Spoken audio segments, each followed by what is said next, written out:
Hello and welcome back to the Chargers Check-In. Today we are doing the second Chargers mock draft. The first one was members only. I am going to be doing more mock drafts for members as we explore as many different possibilities as possible, and that is really the point of mock drafts. It is to see what all could happen and what all is likely to happen. So what I'm going to be doing is I'm not going to do any trades. I'm going to be using consensus data. Let's take a look at our simulator. So this is the PFSN simulator, not the PFF simulator. I think when absolutely everyone uses the same simulator, you kind of get the same results, and then you wonder why absolutely everyone is shocked on draft night. And I don't know, just a little silly to me. I think we should all do as much variety as we can. Another thing I like about this simulator, you can see here it has this consensus drop down. I can also use the ESPN big board, the PFF big board, PFSN big board, and if you really want, if you use this simulator and you're like, I want chaos mode, I don't know what's going to happen, I just like true best player available test, use the Athletic because their rankings are crazy. That being said, we need to go over what all the Chargers need. Let me know if you think that I'm missing any. Right now, I have that the Chargers need a guard, an edge 2 of the future / edge 3 while Khalil Mack is around, tight end 3, a safety, a wide receiver 4 or 3, depending on how you see their room right now, and they need guard depth.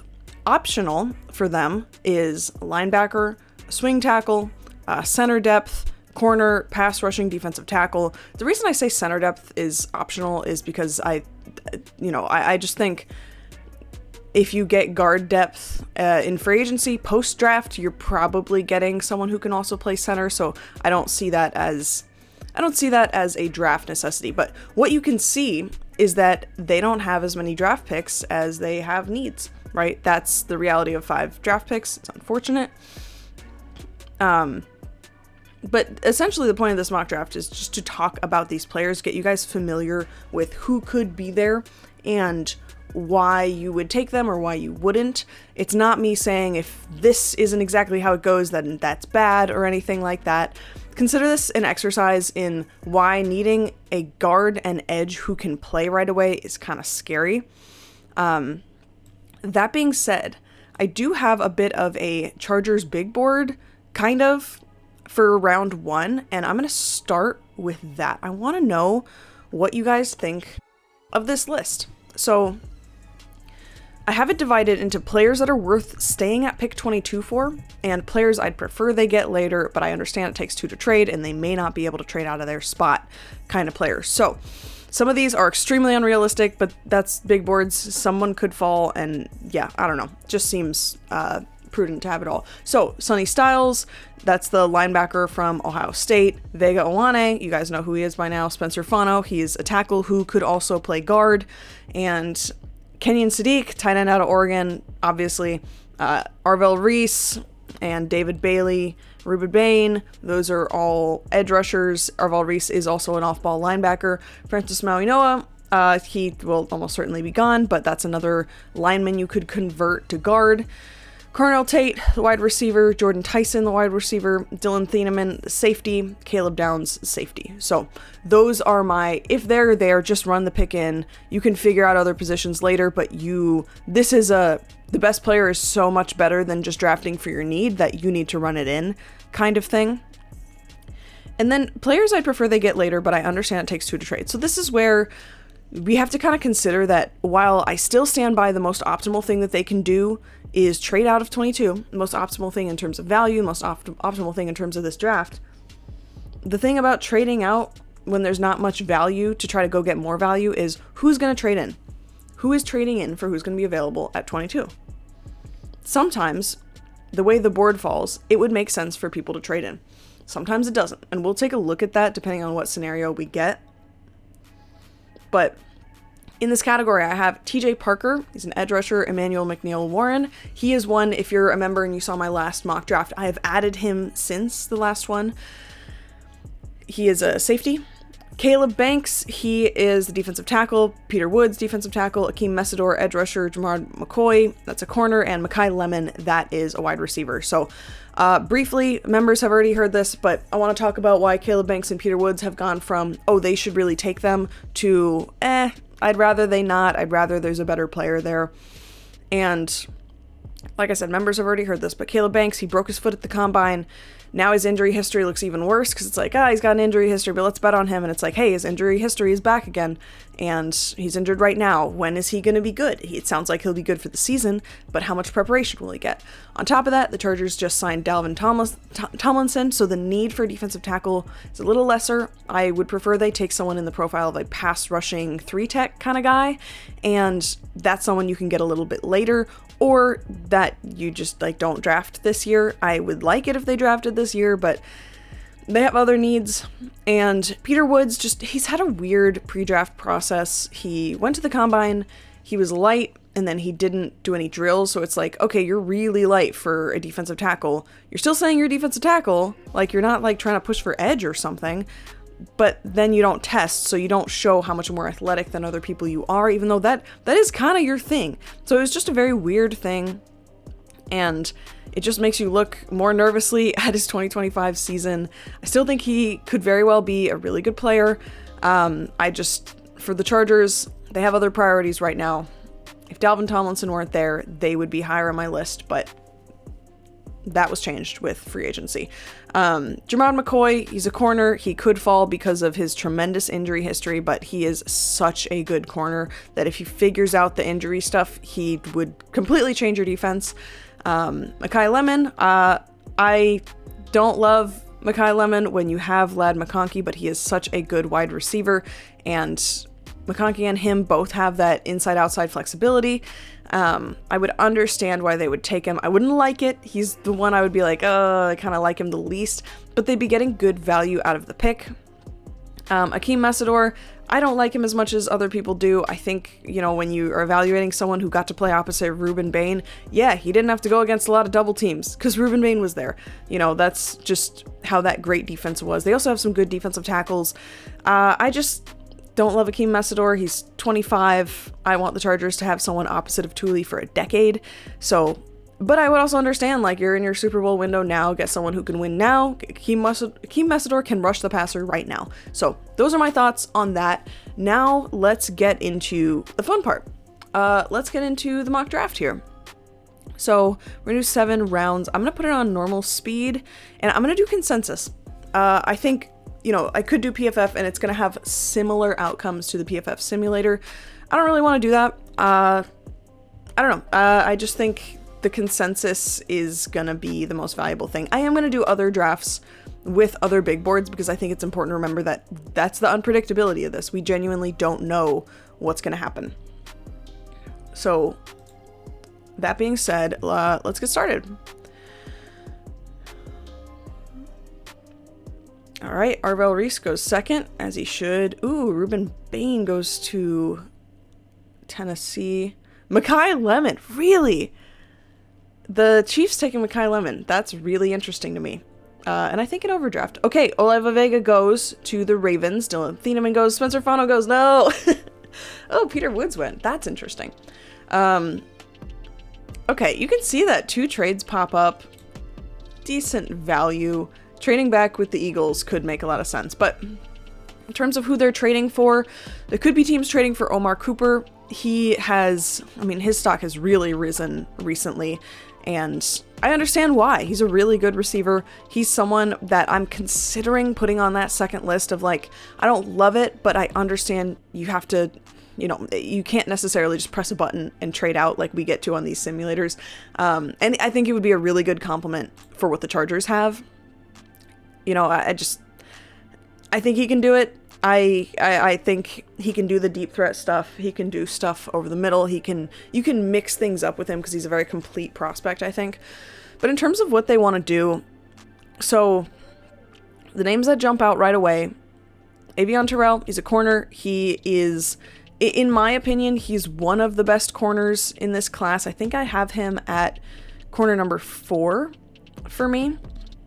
And I don't love the Chargers spending a pick on corner when they didn't trade back, because I don't love how few picks they have.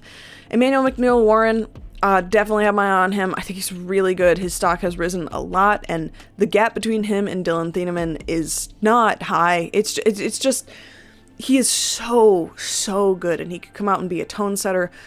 Do you want a safety in the first round when you still believe in Derwin James? Probably, because, you know, Derwin James, you want him playing up in the slot, you want him playing close to the ball, you want him playing close to the line, and, you know, you have Elijah Molden, who gets hurt a lot, and I think it would be good to give the secondary a real premier player. I think Derwin James is the only one that they have there. I don't know what Chris O'Leary can do with it. Obviously, Caleb Banks is here. In terms of edge rushers, TJ Parker is really the only one I would consider here. Cassius Howell, I wouldn't take him before the third round, and I know that's no one's opinion. Nobody thinks that but me. Zion Young, the Chargers shouldn't draft Zion Young. Too many off-the-field issues that I just haven't seen resolution on. R. Mason Thomas, this is early for R. Mason Thomas. I think his range starts at 32-ish. But in this scenario, you know, you look at the guards, you have to ask, is it worth taking one of these guys now? Because if you look, obviously this is like inside baseball for simulators, but if you look at these guys' ranks, 47 and 49, when did the Chargers pick next? 55. These guys are probably gone. With the simulator, it's probably like 80% chance that they're gone. So after Chase Besantis, who do you believe is a viable guard in this offense? And the lower down you go, the more scheme fit matters, because the less high their floor is, if that makes sense. So Chase Besantis, I'm like, yeah, plug and play. Emmanuel Pregnon, yeah, plug and play. Jennings Dunker, plug and play, but you're not getting like a big impact starter. You're hoping that he can figure it out. This would be someone that I would go, yeah, and they can compete with Cole Strange, except, you know, realistically, they're competing with Trevor Penning with where we are right now. I do think they'll sign someone after the draft. But Keelan Rutledge, similar to Jennings Dunker, I'm like, yeah, you could play him. He can absolutely be a starter. I don't think right away he's going to be amazing. I am higher on Keelan Rutledge than I am on Jennings Dunker, or than I am. Most people are not as high on Keelan Rutledge as I am. He is someone who is just so, he wants to play so brutally. You know, he lives to hit people. Like, he has the mentality that like a defensive tackle has. I don't know. I like it. I want that in my room. I want that on my line. So he's someone you could consider. Would you take him at 55? Yeah, if you're the Chargers, you probably would. But do you want to? That's where we're talking about value. So that's something you have to consider. I'm not going to do this. I don't want to concede defeat so early in the draft, especially when realistically you can trade back from the second round. I think the second round is going to be a good spot to trade back. So that being said, had they not signed Avion Terrell, nope, not Avion Terrell, Dalvin Tomlinson, I do think Caden McDonald would be in play. CJ Allen would be interesting, but I don't think he changes the defense the way TJ Parker or Emmanuel McNeil-Warren does. To be completely transparent, I haven't thoroughly watched Emmanuel McNeil-Warren. I haven't done safety rankings yet. I'm working on corners right now, which was probably kind of a mistake. I probably should have done safeties.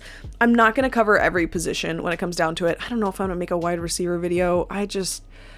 There's good wide receivers everywhere. What does it matter who the top 10 or top 15 are when number 25 of the wide receivers could be the one who sticks, you know? So I don't know if I'll do that. I think in this scenario, I'm going to go with TJ Parker. So let's talk about TJ Parker. He is someone who, as an edge rusher, his strength is more in run defense than pass rush right now. And you might be thinking, well, that's not great. We need to rush the passer. And we like packages where you have Thule Mack and a third edge rusher, not Bud Dupree, but a proper like pass rusher. Well, in terms of thinking of the future, Khalil Mack is going to be gone, and he is your real run stopping force. Not saying he's not valuable in the passing game, just he is there to set the edge, stop the run, set the tone, and I think that's something TJ Parker can come in and do right away.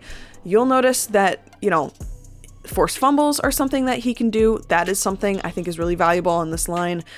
I don't think that's something Thule does great. I think it's something Mack does, which is interesting.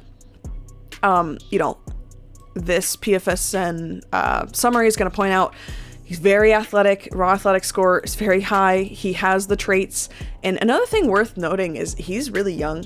I think he's going to be 20 on draft night. And so this is someone, just like with Thule, you go, yeah, we don't have him as a complete prospect yet. We think by getting him early, we're essentially getting a discount on him. However, they say he's one of the most natural pass rushers in the class. I don't agree with that. But I think he has the athletic traits that you can go, yeah, he'll figure it out. He has a few moves. They mention his, forklift swims, forklift bowls, long arms, gap to counter. Yeah, that's like power stuff, and that's fine. I think the Chargers have a really good defensive line coach, and I believe in their ability to develop him more than I believe in other teams, if that makes sense. He should be higher on the Chargers board than other teams because of that. And yeah, they say he doesn't quite have elite explosion, power, or bend, but I think he can be so good with the Chargers. I look at Thule, and as a prospect, I didn't see someone with elite power or bend or whatever, and he's extremely effective at what he does, and he's become a plus in the run game as well. And like they said, not as good of a year in 2025, but also he went to Clemson. Clemson had a bad year, especially on offense. Just everyone on Clemson pretty much regressed. Everyone except, like, players who basically play on an island, which edge rushers don't. So to me, this is the best possible option. We're going to draft him, and we're going to see what we get at 55. It's pretty much all eyes on guard. Avion Terrell goes. Amari Cooper Jr. goes. Colton Hood goes. I think he's my CB3, maybe 4. D'Angelo Pons, that's kind of early for him. He's one I would consider at 55. Jacob Rodriguez, everyone is figuring out that Jacob Rodriguez is awesome. Zion Young goes, so edge rushers are starting to go. Gabe Akis goes, so he wouldn't be available. Wow. AJ Halsey, no. AJ Halsey, he's one of the ones that I'm like, yeah, that, sign me up. I think 54 is super late for him. Like I said, haven't watched all the safeties. For me, AJ Halsey, put him in this range. Like, I think he's awesome. I think he's a borderline first round kind of guy. Okay, that being said, what do we have? Go to guard, and Emmanuel Pregnon is on the board. Wow, we got lucky. Where did Chase Besantis go? He went 37 to the Giants. Wow, this is surprising to me that the Texans didn't take him. What did the Texans do? Yeah, Texans got CJ Allen, so the Texans go defense twice. Really? Yeah, that's interesting. If I'm the Texans, I'm probably looking at Pregnon there. But to me, this is good value. I don't remember what grade I had on Emmanuel Pregnon in my guards video. It's obvious it's gone up since, because I think the rest of the Oregon offensive line was struggling toward the end of the year, and I think he kind of held it down. I am going to rewatch all the guard film and, reevaluate that. But, this is someone whose traits are phenomenal. I can't decide between him and Chase Besantis, because the thing about Emmanuel Pregnon is he relies on his strength a lot, and you might be thinking, that's not good, because at the NFL level, you can't necessarily rely on your strength. Other players are a lot stronger than they were before, and it's not going to be as easy to win. And while that is true, you also have to understand that he is unbelievably strong. Like, every photo you see of him, you're like, oh, that's a football player? Like, that looks like a bodybuilder. Like, I cannot believe how much muscle he has on his body. And I mean, they describe him as menacing, overwhelming mass and width. And despite all that, this is someone who can move. So this is a scheme versatile person. And I just, lateral explosion, gap to gap range. To me, this is someone you are super excited he is available where he is. So I'm gonna go ahead and take him. And now we're in best player available territory. We need to keep in mind that we need not need from the draft, but we want a wide receiver. We want potentially a corner, potentially a safety. We're gonna look at linebackers. Sam Hecht goes. That's interesting. Connor Lew goes. It's so interesting how everyone's putting Sam Hecht over Connor Lew. I guess that's the ACL difference. I don't know. Ooh, Crawford goes. Overton goes. Okay. So here's where Dominique Orange would be the first one I have in mind, if not for the Dalvin Tomlinson signing. That being said, wide receiver Skylar Bell, I think he is worthy of consideration here. He's a really good overall wide receiver. Not super tall, but he can kind of do the contested catch thing. Very athletic and explosive in his breaks. They call him a 3-level threat. I think he can do the vertical stuff. They talk about full route tree. I don't know. To me, I think he is worth it. They mentioned he's an older rookie. This is someone I think you get because you don't necessarily believe in QJ if you're getting a wide receiver here. Other than him, wide receivers you start to consider. Bryce Lance, I think, would be awesome in this offense. Brennan Thompson, he's got the speed. I haven't watched him thoroughly. Bryce Lance is someone I have watched, and I very much believe in his ability in this offense. Look at that score. Look at that raw athletic score. That's insane. Absolutely insane. But this is someone I think you believe in as a vertical threat, as someone who, when you the phrase taking the top off the defense, that's Bryce Lance. So I think you have to consider him here. I have Skylar Bell over him overall. Jacoby Lane, shouldn't skip over him either. He is, he's 6'4", someone that you can use as a red zone threat. And I think he plays very smart. I think he's good against zone coverage, all of those things. They call him a wide receiver 2 at the NFL level. And I think that makes sense because I think you could see him as kind of your red zone specialist. That being said, we're going to look at tight ends too. Sam Roush is the first one I would consider here. After that, Dallin Bentley, Eli Raridan, but I don't know that I take any of them here. I kind of think you just hope that Sam Roush is available at 123. I know I'm higher on Sam Roush than most people.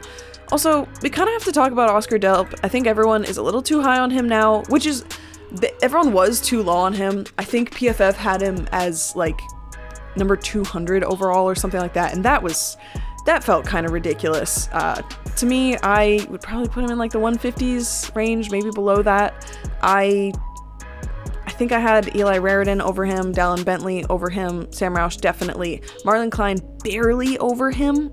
I'll say that.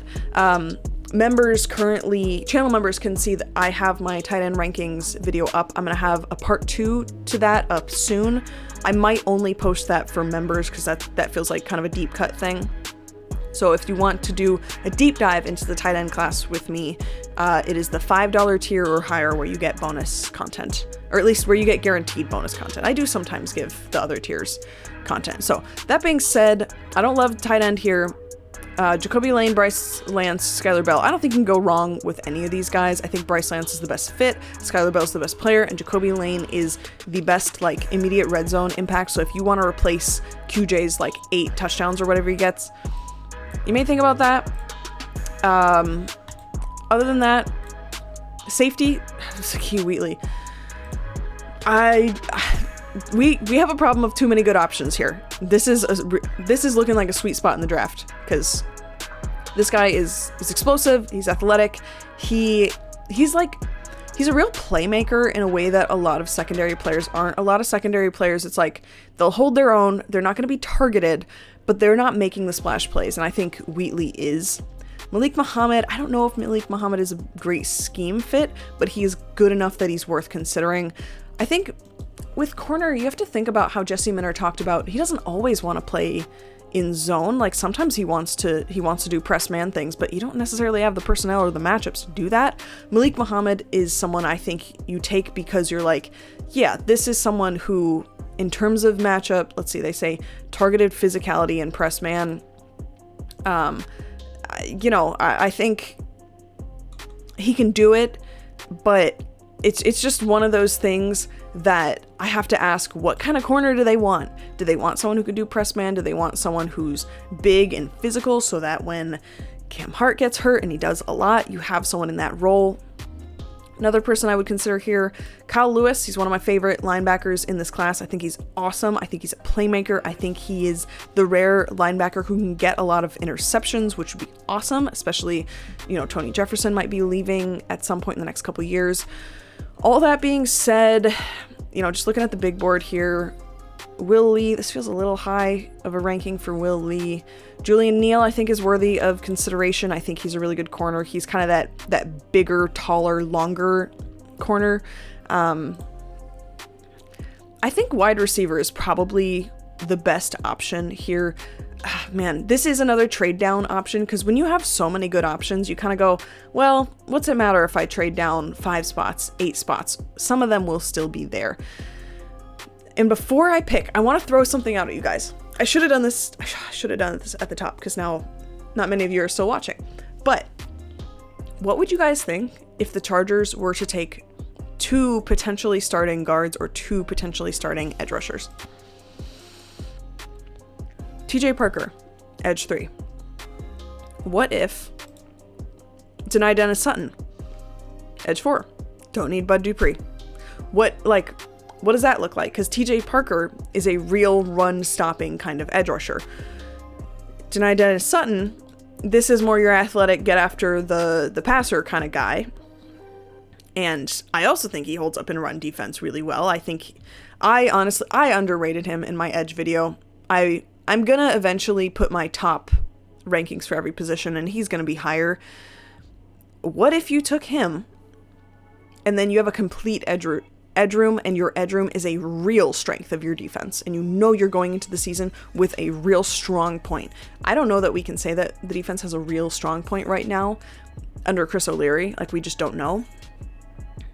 So let me know what you guys think of that. Same with the guard idea. I wouldn't take one here. None of these are worth this pick. But let me know what you guys think. What would it mean to try to get 2 starters to double dip before, the 204 pick? Because that almost doesn't count. All right, that being said, I'm going to go with a wide receiver here. And I think, Skylar Bell is the best bet overall. But I think Bryce Lance is the best fit. So I'll be going with Bryce Lance. So we next pick at 123. Key Wheatley goes to the Bears. Man, he would have been great. He would have been great. Really testing my theory that, you can get a good receiver anywhere. But the next pick, with this few picks, I kind of want it to be tight end. If you look at the picks we have defense, offense. And as much as I'm like, yeah, help out the defense with 5 picks, I don't know. Romello Height goes at 114. Dallin Bentley goes. Ooh. That's interesting. Okay, so at 123, the tight end, we have Joe Royer, Jack Endries, Oscar Delp, Sam Roush, Marlon Klein. I think this ranking is crazy. I would put Joe Royer below all these guys, Jack Endries below all these guys, and above... Actually, I don't remember where I had Jack Endries, so I'm not going to speak on that. But yeah, Sam Roush to me is the clear best of this group. I think he's the best fit for this group. And just to give you a brief profile of who he is, 6'6", 267. Yeah, he's that kind of tight end. A true tight end coming out of Stanford. And I think he can develop into your tight end too. And that leaves Aronde Gadsden to really be out there for the receiving stuff. And I think he could learn a lot from Charlie Kolar. I think he'll be that kind of profile player. And then if Charlie Kolar gets hurt, you have Sam Roush and the opposite. So I'm going to be taking Sam Roush here. The simulator is going to kind of think of that as an overdraft. I'm fine with that. So at this point, because this is going to take a while to get all the way to 204, edge, guard, wide receiver, tight end. That's who we have right now. So 3 offense, 1 defense. If we can get a decent safety, which I think is possible, I think maybe Deshaun Singleton out of Nebraska could be there. If we can get a good corner, I think that's possible. If we can get, maybe a pass rushing defensive tackle, or I'd consider looking at linebacker if you have, let's see who's on the board for linebacker. With Lander Barton, I think he is worth that pick. I think he's an immediate special teams boost. Dominique Jackson, maybe. Deshaun Singleton. Wow, the safeties flew off the board. Look at the safeties. That's incredible. I want to look at backup guard Alex Harkey. I do think Alex Harkey is worth this pick, but you're gonna notice something, and that is that we got one guard, and I have said they need to leave the draft with 2 offensive linemen, whether that's a swing tackle, swing guard, whatever it is. And, all right, we're on the clock. With 5 picks, you can't do that. So part of the reason I'm doing this mock draft and not doing trades is because I want to show how important trades are. And if I were to do one with trades, you might just be like, well, that trade wasn't good, or, ooh, I like this trade, rather than thinking about, like, how necessary is it to trade, period. Like, if they trade out of 22, what can they get for that? How many picks can they get for that? Is there a way they can trade and turn their pick into more picks and maybe get some late pick for 2027, so that they can trade that during the season? All that being said, some players worth considering. Burton, the center from Kentucky, I think you have to consider him. You have to consider trenches. But we just went 3 offensive picks, and Chris O'Leary he's terrified. So Deshaun Singleton, I like that option. Looks like Lander Barton went. Gentry is worthy of consideration too. Wow, Mason Rager and Caden Curry are here. And Contavious Hudgens. Wow, you really can get an edge rusher at any point in this draft. DeMonte Capehart, I think he is worthy of consideration too.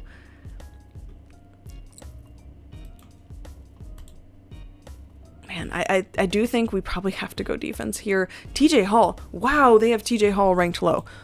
Okay, that is interesting. I think it has to be TJ Hall. I would love Singleton, but the safeties will be okay for this year. They re-signed Tony Jefferson, finally.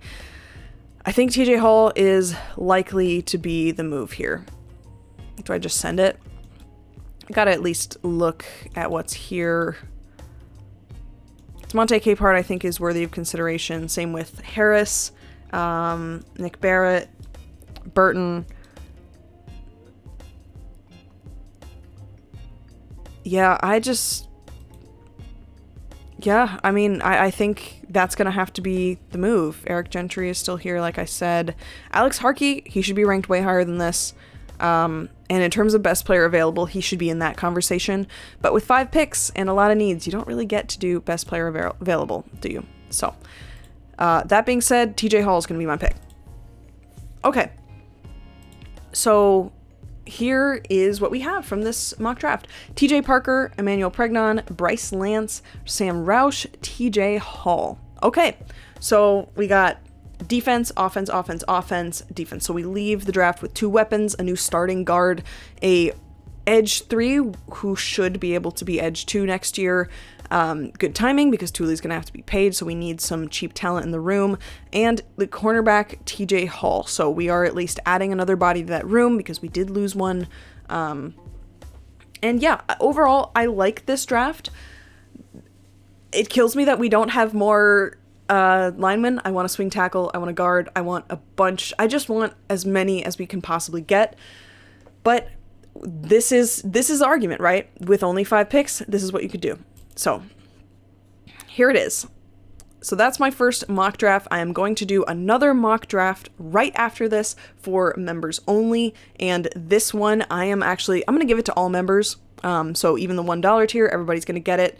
And we are going to explore trades. We're just going to kind of mess around a bit, see what the possibilities are, and see how much value we can get out of these 5 picks. So thank you so much for watching. I really appreciate you being here, and I will be back soon to continue to talk about the draft, anything that is possible in free agency, and where this roster stands heading into the draft. So let me know what positions you want me to cover in depth. I am working on corners. Tight ends will be out for everyone in the next week, and members are going to get the deep dive into tight ends. And yeah, I don't think I'm going to do wide receivers, but let me know what you guys want, and I will see you guys next time. Thank you so much for watching.